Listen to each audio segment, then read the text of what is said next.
Hello, everyone, and welcome. You're watching Eagle News America. I'm Ace Ramirez, coming to you from Washington, D.C. It's Wednesday evening here, July 14, 2021. Tonight, we have updates from our correspondents across America. For tonight's live reports, Myla Simbulan in Swarthmore, Pennsylvania. Pennsylvania medical professionals vax facts for Asian Pacific community. Randy Bayuga in Parisburg, Ohio. Ohio introduces House Bill 376, Ohio Personal Privacy Act, and Ohio ranks 10th in CNBC's top states for businesses. For EBC Travel, Jade Farron in Oxnard, California. Disneyland's Jungle Cruise reopened on July 16. In Ciudad de Panama, May Davila reports about Panama immunizing residents 12 years and older with the Pfizer-BioNtech COVID vaccine. In Seattle, Michael Hudson reports about Washington State drawing its $1 million shot of a lifetime winner. In Sacramento, Bureau Chief Angel Membrere reports about California offering free pre-kindergarten and free meals in its public schools. For environment news, Susan Husk reports about the Dallas Animal Services offering feeless pet adoption this week. And for tonight's roundtable, let's talk about our favorite video game. Our coverage begins now. Representatives to the United Nations observed a minute of silence in tribute to Haitian President Jovenel Moise, who was assassinated at his home in Port-au-Prince on July 7. Haiti's interim prime minister establishes a committee to organize the funeral proceedings for President Moise as new search warrants have been issued in the sensitive investigation. Claude Joseph, whose legitimacy as the executive head of government in Haiti is questioned by the opposition, says the government currently has two priorities: pursuing the investigation to give justice to the president's family and organizing a national funeral for the president. Joseph says any funeral ceremonies would be organized in agreement with the president's wife, Martine Moise, who was evacuated to a hospital in Florida after being wounded in the July 7th shooting that killed her husband. The committee is composed of several ministers, including the head of Moise's cabinet, the president's secretary general, and the director general of Haiti's National Pantheon Museum. Joseph remains vague about progress into the criminal investigation of Moise's killing, calling the matter very sensitive. Confusion still reigns concerning the circumstances surrounding the assassination of Moise, who was accused of plunging Haiti into a political crisis of authoritarianism. And the motives of the group of foreign gunmen who attacked the president are still unknown. Haitian police say they had arrested 18 Colombians and 3 Haitians, including 2 who also hold dual American citizenship. According to police, the group seems to have been led by mysterious Florida-based Haitian Dr. Christian Emmanuel Sanon. Sanon has also been arrested. Police have issued warrants for former official Joseph Felix Badillo, former Senator John Joel Joseph, and businessman Rodolphe Jar. Haitian police say they should be considered armed and dangerous. In other news, Durban residents line up outside shuttered shops to get whatever food is available after widespread unrests and looting spread through the city. They also gathered together to patrol their neighborhoods, stopping cars and people in attempts to prevent further looting. While the South African government has since Monday deployed soldiers and police throughout KwaZulu-Natal and Gauteng, many residents have taken things into their own hands.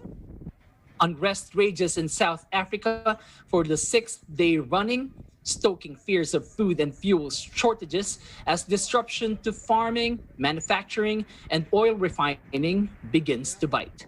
According to official figures, 72 people have died and more than 1,200 people have been arrested since former President Jacob Zuma began a 15-month jail term, sparking protests that swiftly turned violent. Looting has hit supply chains and transport links, especially in the southeastern province of KwaZulu-Natal, sending a shockwave to goods and services around parts of the country. The government says 208 incidents of looting and vandalism were recorded Wednesday, as the number of troops deployed doubles to 5,000. The country's consumer goods regulatory body says more than 800 retail shops had been looted. President Cyril Ramaphosa meets leaders of political parties and warned that parts of the country may soon be running short of basic provisions following the extensive disruption of food, fuel, and medicine supply chains. State-owned logistics operator Transnet declares a force majeure, an emergency beyond its control, on a key rail line that links Johannesburg to coast because of the unrest. Back here in Washington, the White House condemns an alleged plot by Iranian agents to kidnap a U.S.-Iranian journalist in the United States. Press Secretary Jen Psaki says the Biden administration categorically condemns the reported plot against the journalist Masih Ali-Najad. First off, this is a law enforcement matter, of course, hence the announcement came out of there, and we're not going to weigh in on the specific allegations in the indictment. Overall, though, we categorically condemn Iran's dangerous and despicable reported plot to kidnap a U.S. citizen on U.S. soil.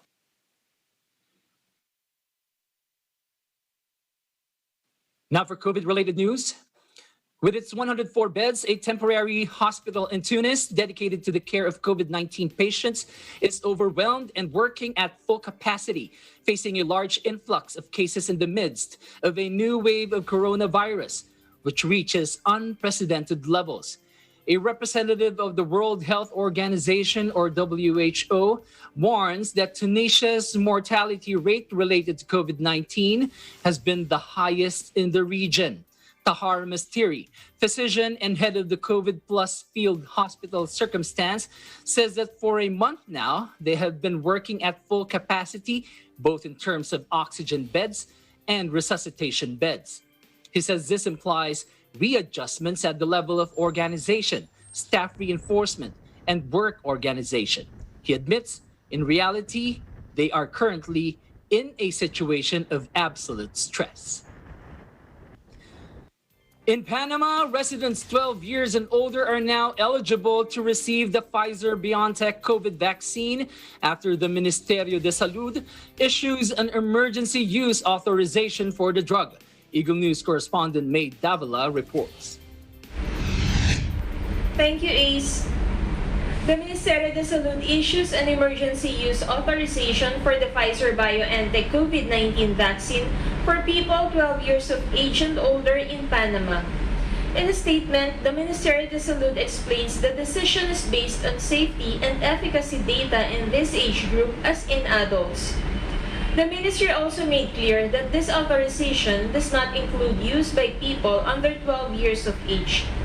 Among the indications, in the case of minors, 2 doses will be placed with an interval of 3 to 4 weeks, as is done with adults. Those who have received a dose of the Pfizer vaccine must complete the second dose with the same brand of vaccine. The statement from MINSA details that there is no data on the interchangeability of the Pfizer-BioNtech COVID-19 vaccine with other vaccines to complete the vaccination schedule. The vaccination with Pfizer begins today for people from the age of 12 with chronic diseases and certified disabilities residing in the township of Juan Diaz and in the provinces of Herrera and Los Santos. According to the expanded immunization program, from January 20 to Tuesday, close to 1.8 million doses of vaccines against COVID-19 from Pfizer-BioNtech and AstraZeneca have been applied. These are the only ones arriving in the country. According to the daily report of the Ministerio de Salud, Panama accumulates 417,087 confirmed cases of coronavirus, of which 6,654 died, and there are 13,281 active infected. The document indicates that to date, there have been 613 hospitalized, and of them, 107 are in intensive care. For some weather update, it is currently 24 degrees Celsius here in Ciudad de Panama. May Davola, Eagle News, Panama. Vivimos en tiempos interesantes. Back to you, Ace. Meanwhile, in New York City, protesters take to the streets to demand the end of Pfizer's vaccine patent as German Chancellor Angela Merkel is visiting the United States. Dr. Steve Auerbach, a protester and retired epidemiologist, says public money was used to develop the vaccines. These vaccines were developed with public money. There is no reason for more billions of dollars to be made by the pharmaceutical industry while millions of people die. Protest organizer Manzoor Chima says vaccine patents are a criminal greed of rich countries. We want the pharmaceutical companies and German Chancellor to hear the demands and chants from people all over the world. I'm from Pakistan. 1.7% people in Pakistan have been vaccinated. In India, it's about 2%. In Africa, about 1%. This is criminal greed of the rich countries and the pharmaceutical companies, and we are here to protest against that. Teen pop star Olivia Rodrigo features in a Twitter video posted by the White House encouraging young Americans to get vaccinated against COVID-19. Let's take a look. Hey, I'm Olivia Rodrigo, and today I'm at the White House meeting with President Biden and Dr. Fauci because it's so important that we all get vaccinated. It doesn't matter if you're young and healthy, getting the vaccine is about protecting yourself, your friends, and your family. Let's get vaccinated. Rodrigo says she is in awe of White House efforts to get Americans vaccinated against COVID-19 and said getting the shot was easy. Rodrigo, who has some 28 million social media followers, is adding star power to the Biden administration's attempt to lure young people to vaccination centers. The singer and Disney actress meets President Joe Biden and his top coronavirus advisor, Anthony Fauci, and records videos to encourage youth vaccinations. Rodrigo says it's important to have conversations with friends and family members, encouraging all communities to get vaccinated. She says this can be done more easily than ever before, given how many sites we have and how easy it is to find them. Taki says Rodrigo offered to come to the White House to deliver a message to fans that getting vaccinated is a way to keep yourself safe, a way to ensure you can see your friends, and a way you can go to concerts. After a strong period of vaccination drives across the United States, the pace has slacked off, with young people among the main groups failing to get their shots. According to the Centers for Disease Control and Prevention, 48% of the U.S. population has been fully vaccinated and 55.5% have received at least one dose. For today's COVID-19 numbers, according to the Coronavirus Resource Center of Johns Hopkins University in Medicine, as of 6 p.m. Eastern Time, Wednesday, July 14, the number of cases of COVID-19 reported worldwide is now over 188,077,000. Top 3 on the list of countries with recorded cases: U.S. has more than 33.9 million, India with more than 30.9 million, Brazil with more than 19.1 million. This virus has now claimed more than 4,052,000 lives worldwide. Top 3 countries with the most number of COVID-19 related deaths: U.S. has over 607,000, Brazil with over 535,000, India over 411,000. Total vaccine doses administered worldwide now at 3,487,663,000. Up next, updates from Pennsylvania, Ohio, and Washington State. Eagle News America will return in a moment. Stay tuned.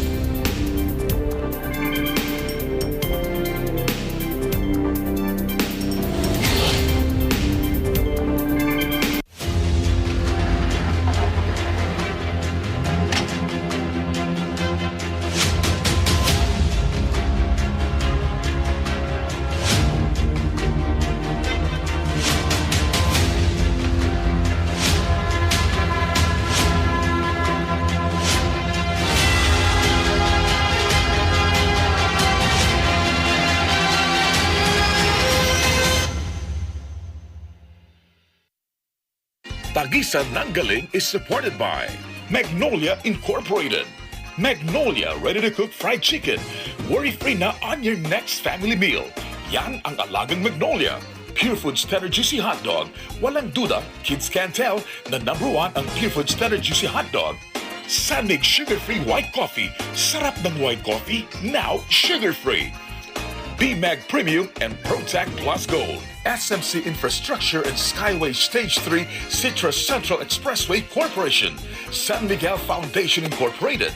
Max Pro Northern Cement. Lamang ka dito. Metron Corporation. SMC Global Power. San Miguel Aero City Incorporated. Bank of Commerce, an affiliate of San Miguel Corporation. We think customers. We are IT Philippines Incorporated. China Bank, your success is our business. Hubert, your ultimate MAPS air conditioning solutions.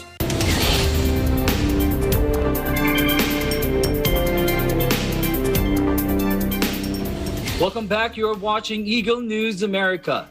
Now in Pennsylvania, in a panel discussion for the Asian Pacific American community, the state's physician general and medical professionals answer vaccine-related questions during its latest event in a series providing relevant and accurate information about COVID-19 vaccines. Bureau Chief Myla Simbulan is with us this evening with the details. Myla. That's right, Ace. So Pennsylvania Acting Physician General Dr. Denise Johnson joined a panel discussion on COVID-19 vaccine information for the Asian Pacific American community. The panel, hosted by the Governor's Advisory Commission on Asian Pacific American Affairs and moderated by Stephanie Sun, Executive Director of the Commission, was entitled Vax Facts for the Asian Pacific American Community. This was the 6th event in a series that seeks to provide relevant and accurate information about COVID-19 vaccines and address the questions of concerned citizens. Questions were compiled for the past several weeks from the Asian Pacific communities and answered by a panelist of physician general and medical professionals. The first question is about the Delta variant. I know some of you, like myself, are worried about the Delta variant, especially after CDC announced that more than half of the cases of COVID-19 here in the U.S. are from the Delta variant. So will the 3 vaccines, Pfizer, Moderna, and J&J, work on the Delta variant? If so, how effective are they? Take a look. Well, thanks again, Stephanie. I'm sure most of you have heard that the Delta variant, as Stephanie said, is multiplying rapidly and spreading rapidly, and people are certainly concerned about it. As the virus continues to multiply, they develop mutations and can develop new strains. And so you've seen earlier the Alpha strain, that was the one that was first identified in the United Kingdom. And we've had others. Now we have the Delta variant that was first identified in India back in December and was associated with a large outbreak of cases. The concern that we have about the Delta is that the Delta variant seems to be much more transmissible than the Alpha, which was more transmissible than the original virus. And so that under the same conditions, if people are in a room with someone with the Delta virus and they're unvaccinated, they have a much higher chance of getting it than they did with the original virus. What we know is that the vaccines that we have right now are still protective against the Delta variant. And what we mean by protective is it's still protects you against severe illness and hospitalization and death from coronavirus. We know that the two vaccines that we have, the mRNA vaccines, so the Pfizer and the Moderna, both require 2 shots, and the J&J requires 1 shot. We've seen from studies in Israel and reports from France that people who only get 1 shot of the 2-shot vaccine have much less protection. protection. And so that right now, our message to you and to everyone is that if you've not been vaccinated, please get vaccinated, because the cases that we're seeing are almost exclusively in people who have not been vaccinated. Dr. Johnson also mentioned that those cases of Delta variant are from those who are not vaccinated or who are not fully vaccinated. That's why the medical community keeps on emphasizing the importance of getting vaccinated. So the next question is about immunity. Let's hear it from our moderator, Stephanie Sun, Executive Director of the Governor's Advisory Commission on Asian Pacific American Affairs. Take a look. Does contracting COVID induce immunity? If so, how long will this immunity last? Does this immunity protect people from the new variants? Thank you. Hi, thank you, Stephanie. Anyway, if you have the COVID disease, you are going to produce some antibody and will have some protection. We have the epidemic for more than a year now, and the experience in Denmark, they studied that and found that the protection is around 80%. It's quite good. And there's a study in England in the healthcare worker. They do a prospective study, and also they found that the protection is around that number, around 80%. And then there's more recent data from Italy, and they seem to be even better and give a 95% protection. And the most recent in our area is the Cleveland Clinic. They do a study on the healthcare worker, and among 1,000 some healthcare worker who has the disease, and none of them get the disease in the 5-month period, study period. So it appears there's some protection. However, on the other hand, we know that the antibody production from the disease is not very uniform. Some can have a very high level, some can have a very low level. And another thing is that we found that there's some patient that has positive antibody after 3 months. There's a study so that around 80% of them have zero conversion back to negative. That means they lost the protection. But again, it may not be. We do not talk about cellular immunity. But it seems to be some patients have the protection very well, some may not be. In real life, in terms of compare with vaccine, we do not have that much data yet. But it is compared with the number or antibody production or the level, it is not as high as that of the vaccine. And so we also have studies so that those patients that have the disease can be very severe. So that's why the CDC still recommend those patients that have the disease still should get the vaccine. And in terms of how long it lasts, it must be more than a year, because from now we have the data from, as what I say, from the Italy and from Denmark, they seem to have long duration of the protection. In terms of the against the variant, is too new. We don't have that much data to show that how protective it is. It's going to have some protection, but how good is it? We don't know. Right now, vaccines are the best tools we have to protect against COVID-19, especially with the different variants and other strains of the virus. It's essential that we continue to learn and educate ourselves about the COVID-19 vaccine, because good information leads to good decisions. Right now, ACE in Swarthmore is 81 degrees Fahrenheit or 27 degrees Celsius with clear skies. In Swarthmore, Pennsylvania, Myla Simbul and Eagle News, we live in interesting times. Back to you, Ace. Thank you, Myla. In that panel discussion was a question posed whether those who already contracted COVID still require vaccine. Yes, one of the questions was asked during the panel discussion, and it was answered by Dr. Basu Singh. Yeah, she's the medical director at UPMC Health Insurance Division.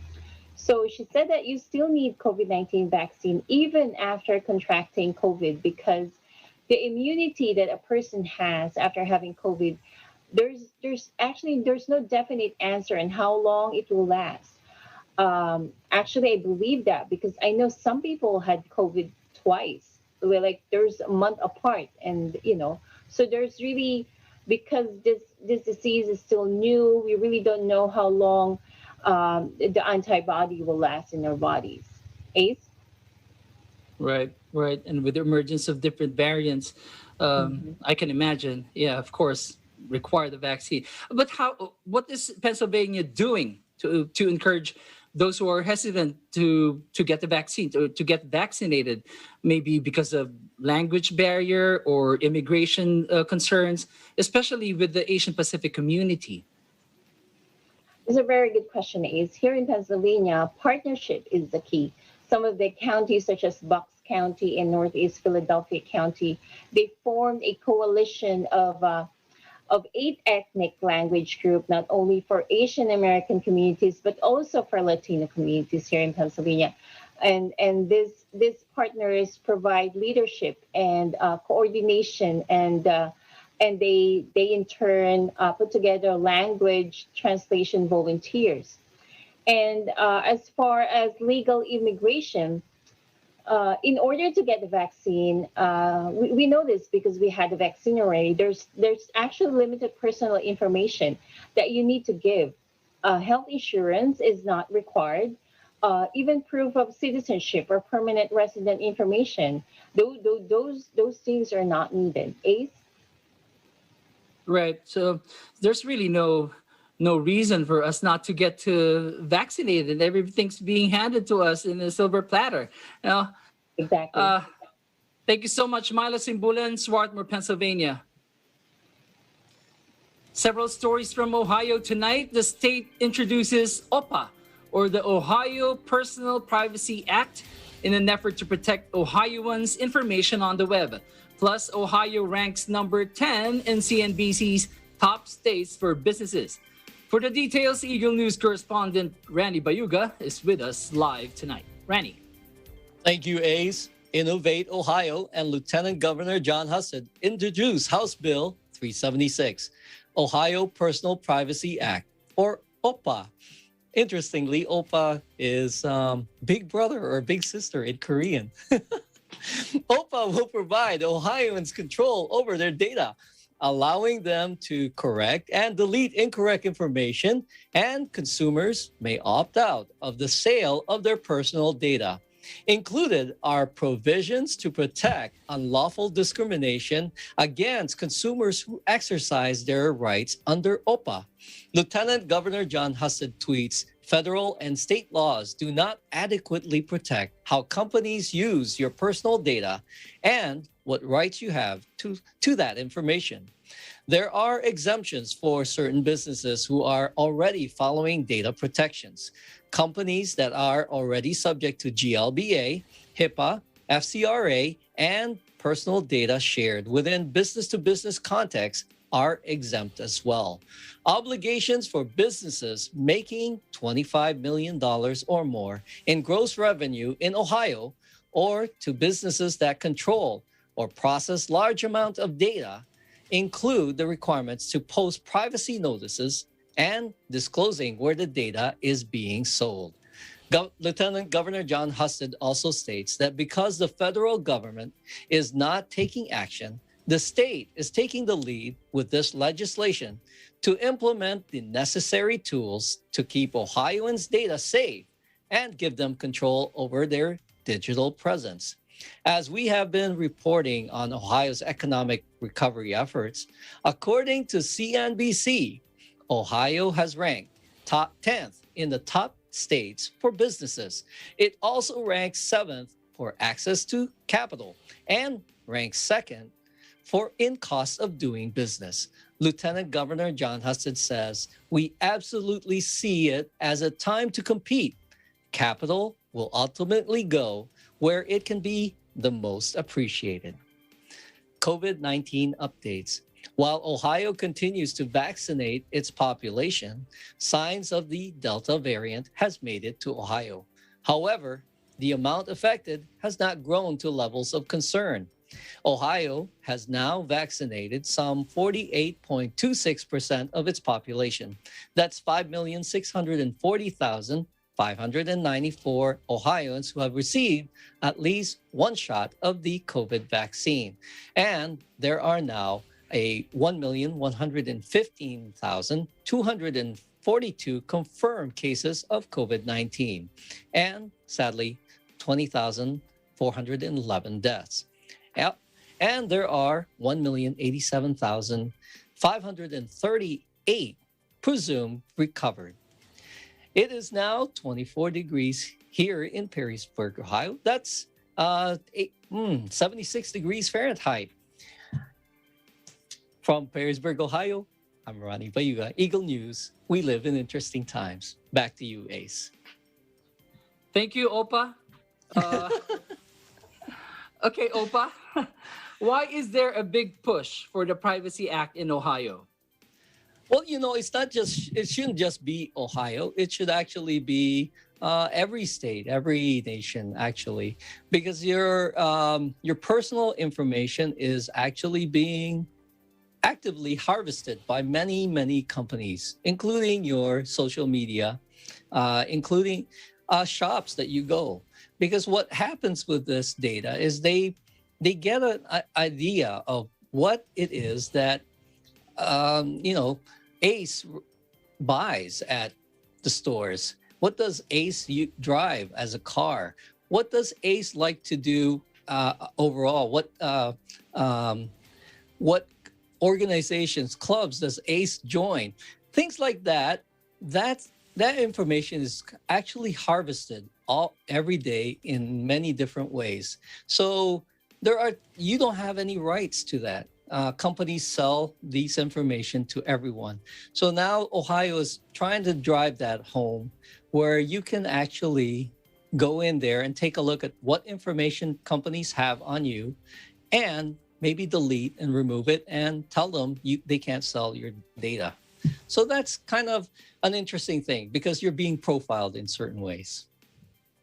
Okay, so let's clarify that. What do people do with the information they collect, aside from selling? Oh, well, it's really interesting now. I was logging into one of my banks, and they had asked me information about what car did I buy in 19 blah, blah, blah, and what color was it? So this is the kind of information that I didn't actually specify in my profile, but they were able to grab that out of my history. But that's how information is now being used today. We're in the information society now, where your information is freely flowing in the internet, and people and companies are selling them. Now, there are companies that are not allowed to share such information. So like HIPAA, that's your medical information. You don't want that floating around also. So financial institutions also are under law to protect those information. So like GLBA, that's the Graham-Leach-Bailey Act. They are there to tell that they are obligated to share information about how they use your information and how they are protecting your information. And then there's the Fair Credit Reporting Act also.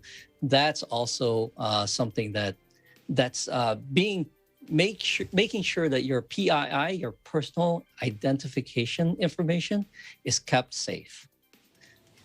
Well, I understand. Okay, Randy, I understand the government already has the HIPAA. You mentioned that earlier. Mm-hmm. Is it the same as OPA? Aren't there laws already established with HIPAA? No, not quite. So what happens is you don't have, it's like you going to the grocery store and you pay something on credit. So now they have your name based off the credit card. They have all the products that you purchase based off of that credit card. So every company that you go to, let's say a credit card company, now has an idea of what does people in your age range buy. What does people in your income range buy? So things like that, that's just one use of that information, but they could actually gather, they could actually make use of that information for other things. Right. Okay. Well, safety is first. I'm pretty sure the government is after the safety of the people and the data. And that's why these programs are being launched. Thank you so much, Randy Bayuga, Pearisburg, Ohio. Thank you, Ace. In Washington State, the $1 million winner of the COVID-19 vaccine shot of a lifetime contest has been drawn. To tell us more, Eagle News correspondent Michael Hudson reports. Thank you so much. So as of right now, the state of Washington currently has 459,000 positive cases with 6,070 deaths. Yesterday, the grand prize winner for Washington's shot of a lifetime COVID-19 vaccine drawing was chosen. Though the specific name of the individual has not yet been announced, the $1 million winner, as well as the other winners for the other prizes, including free Seahawks tickets, $250,000 in cash, and Nintendo systems, will be contacted via telephone and or text message. The Shot of a Lifetime contest was announced by Governor Jay Inslee back in June, and the winners were basically chosen from the State of Department of Health Immunization database. And the state conducted one drawing for $250,000 every week for 4 weeks, and then the additional drawing for the $1 million prize was held yesterday. According to the Department of Health, this contest increased vaccinations in the state by 24%.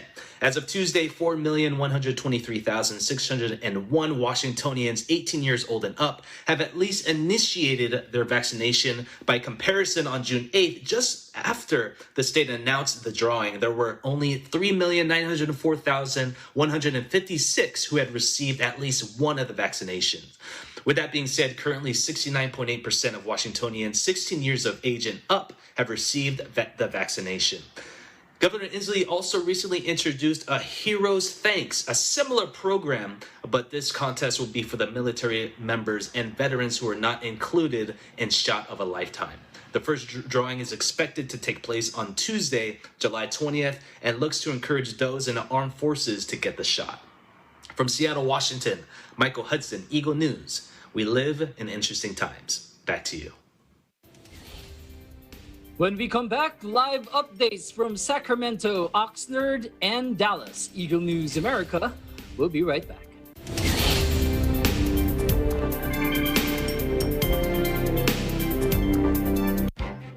Events happen around us all the time. In our community, in our country, around the world. Events that affect people, move communities, or simply inspire us. Interesting events that people need to know.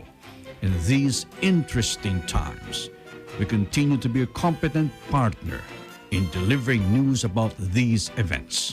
Fast, accurate, balanced.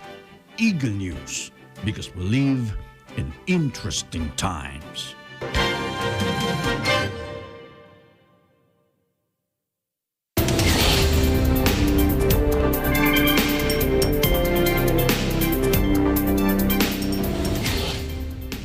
Welcome back. You're watching Eagle News America. I'm Ace Ramirez. News from California. Cal Fire urges Californians to always be on guard against wildfires as they continue to burn across the state. Plus, California is the first state to pass a free pre-kindergarten and free meals program in its public schools. In Sacramento, Bureau Chief Angel Membrere reports. Thank you. Wildfires continue to emerge in certain parts of California as weather conditions favor these wildfires. In fact, when compared to this time last year, there is already more than 100,000 acres burned, as well as several hundred more fires. With that, CAL FIRE urges California residents to prepare.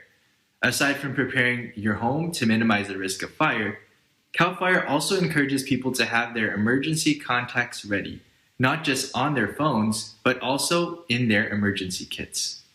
In education, specifically early childhood education, Changes will be implemented for a new universal transitional program.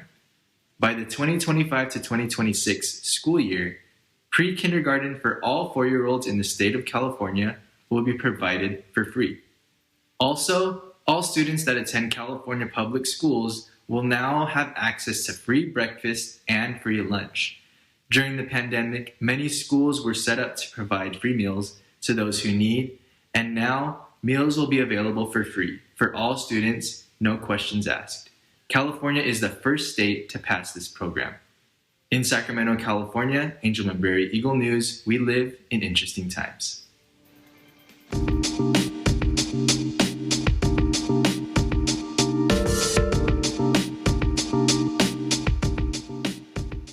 Yes, adventure awaits. Disneyland Park's Jungle Cruise is reopening Friday, July 16. To tell us more of this exciting news, Eagle News correspondent Jade Farron is with us this evening. Jade. Thank you, Ace. Summer is here and students are on break from school. Parents in Los Angeles County are looking for ways to keep their children occupied with activities for the entire family. Need look no further as Disneyland has great news for Angelinos and Southern Californians. Jungle Cruise will open again to the public this Friday, July 16th at Disneyland Park in Anaheim, California.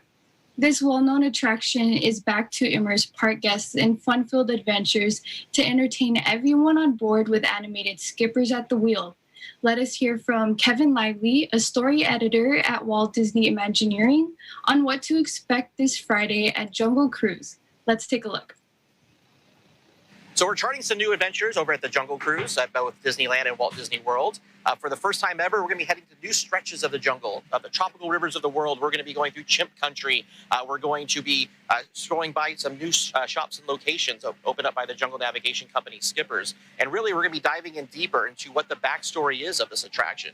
When Walt Disney first opened the attraction, it was a simple little ride through the jungle. But as our storytelling ways have developed over the years, we really want to dive in more into the backstory. Who are these characters? Who are these skippers who work these Jungle Cruise boats 24/7, 365 days a year? Who are the skippers? What does their life look like? Who's their boss? Who are their friends? What's it like to be a skipper? And so that's what we're really going to dive into for the Jungle Cruise. Jungle Cruise skippers will share interesting background information and fun facts as they take those on board on a journey to far-off rivers of the world into scenic and exotic jungles as part of the Adventureland experience. Bring your hats, sunblock, and be prepared for continuous safari excitement. Chris Beatty, another Disney Imagineer involved in all these new creative innovations, adds, "We're excited to be building on the story of the Jungle Cruise to include new adventures that stay true to the experience we know and love, while adding more humor, more wildlife, and an interconnected story." As part of the creative development, we've also introduced characters from around the world and took a thoughtful approach to ensure accurate representations of cultures in our story. In Oxnard, California, Jade Farron, Eagle News, we live in interesting times. Back to you, Ace. Thank you, Jade. I'm sure our viewers are excited to learn more about Jungle Cruise. So tell us, which far-off rivers of the world will Disneyland guests be traveling to and carried on in this Jungle Cruise attraction? This is one of the fun facts, Ace. Passengers on this Jungle Cruise will be traveling along 4 rivers in their safari experience. These 4 rivers are the Nile River in Africa, the Amazon River in South America, the Irrawaddy River in Southeast Asia, and the Ganges River in India. Ace? Whew, it sounds exotic and exciting too. Okay, so how has the Jungle Cruise evolved over the years since it first opened to the public? Ace, when it first became operational in July 17, 1955, with the opening of Disneyland, the Jungle Cruise was described to have a more serious atmosphere. The skippers leading the tour even had a more subtle tone and straightly followed the script, which is very different from how animated skippers lead the Jungle Cruises today, with their humorous ad-libs included. The attraction greatly transformed over the years, also to keep up with the changing generations of park guests. More features were added. such as the piranha scene, bathing elephants in a pool, and safari camp of gorillas. Ace? All right. So with the way the interviewee was describing it earlier in your report, I'm pretty sure this new Jungle Cruise, the reopening of Jungle Cruise would be a big hit to Californians. Thank you so much, Jade Farren, Oxnard, California.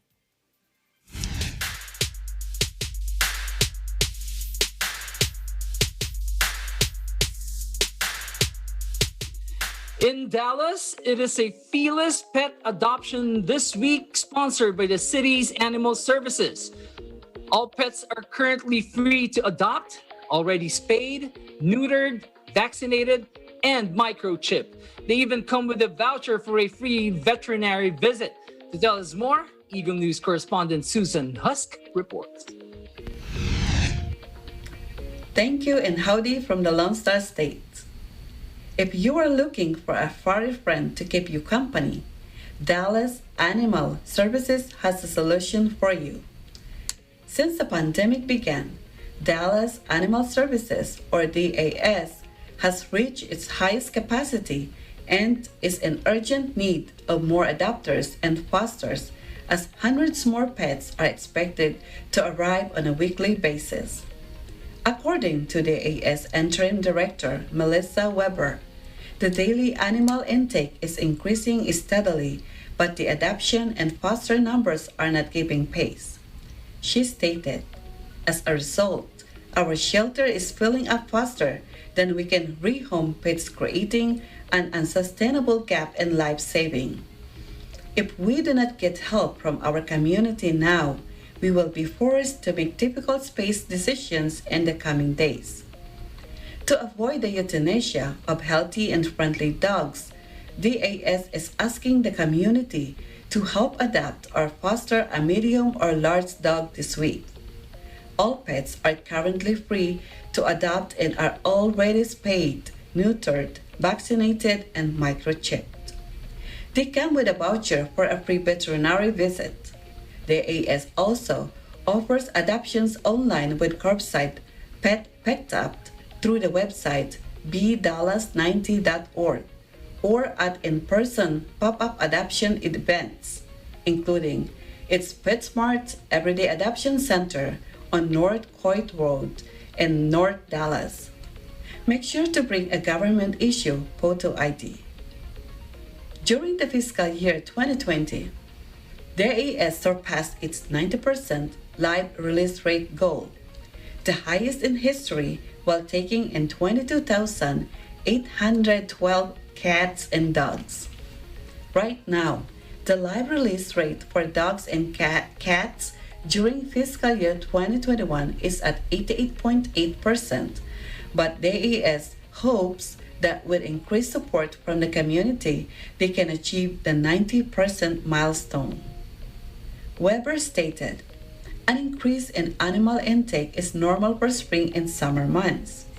And while we have seen an increase in adoptions over the last 2 months, we are still lagging behind our adoption rate for 2020. If you've been on the fence about saving a life, now is the time to act." Meanwhile, I hope you're staying safe and healthy in your part of the country. In Dallas, Texas, I'm Susan Husk, Eagle News.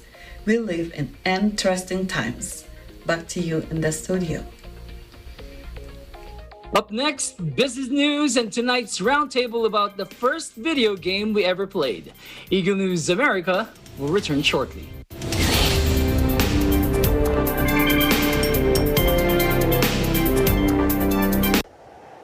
Innovation, digital disruption, globalization. Startups, micro, small, and medium enterprises, as well as large corporations, all face interesting challenges in the market today. Peek into the world of exciting opportunities and partnerships to drive growth with the latest business news and information.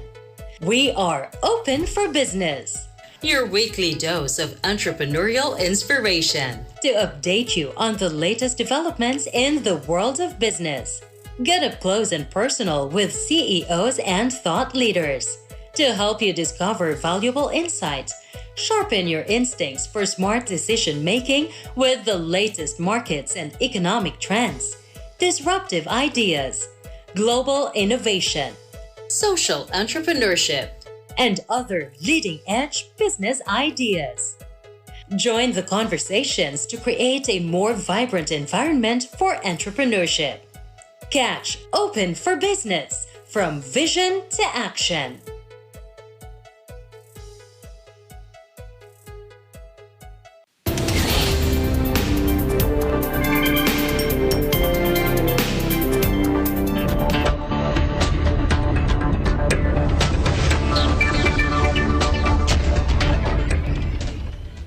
Welcome back. This is Seagull News America. A cartridge of Nintendo's classic video game Super Mario 64 set a world record Sunday. Gone, sold for $1.56 million. The sale, the first ever of a game cartridge to surpass $1 million, came just 2 days after a sealed copy of The Legend of Zelda, made for the old Nintendo NES console, sold for a then record of $870,000. Dallas-based Heritage Auctions, which handled both sales, has not identified the buyers. Before Friday, the record for a video game auction was the sale in April of a 1986 Super Mario Brothers cartridge. It went for $660,000. Retro video games have become increasingly popular among nostalgic collectors in recent years, driving up prices for old-school consoles and cartridges at auctions. The past year has seen record prices not only for video games, but also for Pokemon cards and for the digital collectibles known as NFTs, or non-fungible tokens. For $40,000 on Heritage Live.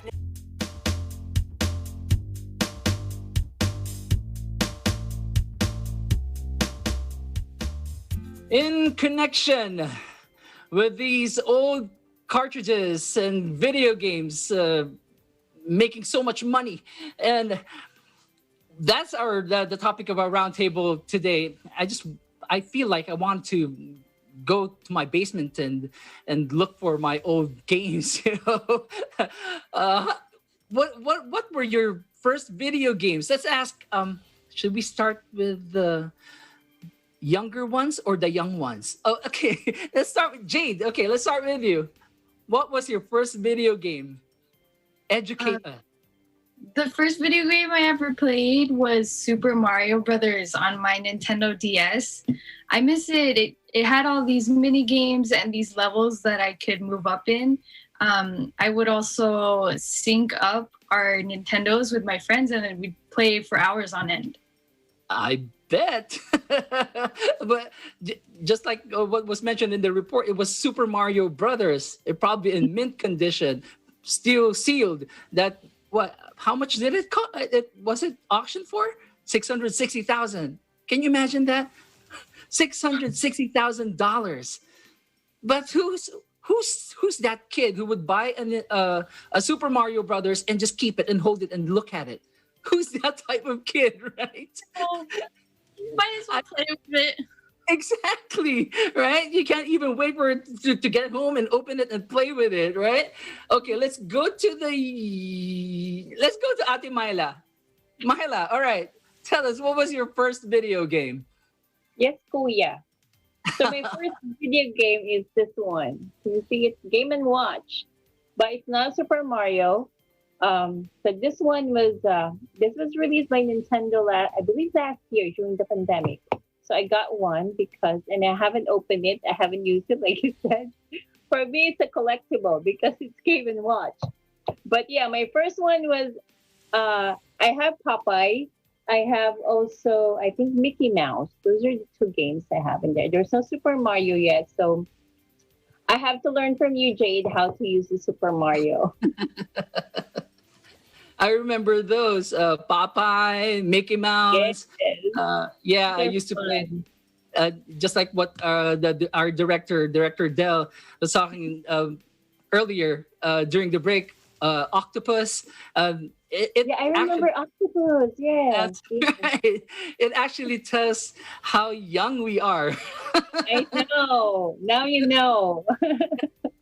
Okay. Let's go to Rani. Rani, you look like a gamer to me. So, Oh man, I really wish I kept all my Atari stuff.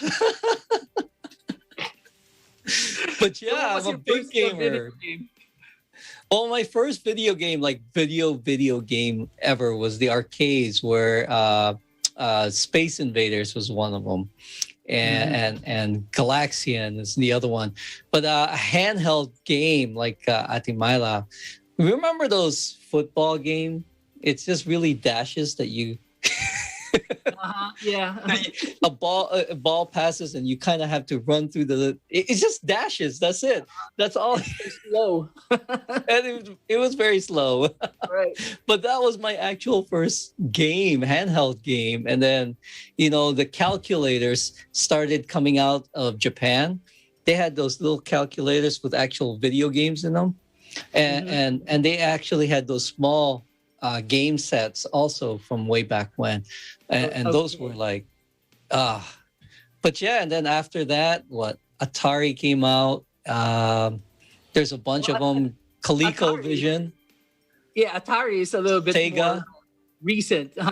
Well, for us, at least. I remember the thick ones. Does that mean you're older than me, Rani? I am, yes, I'm probably older. Is that older than Game & Watch? Because I really, because the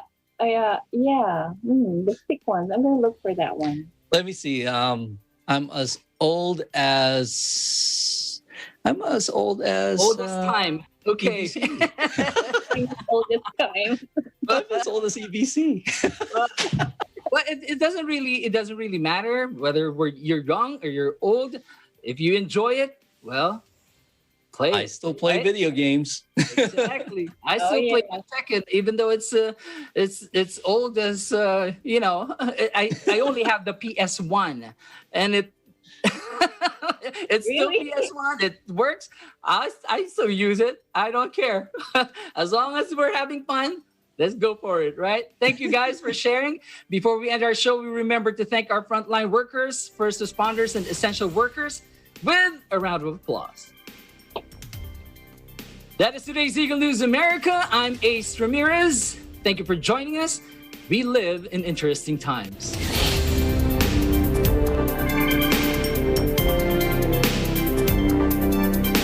Start up your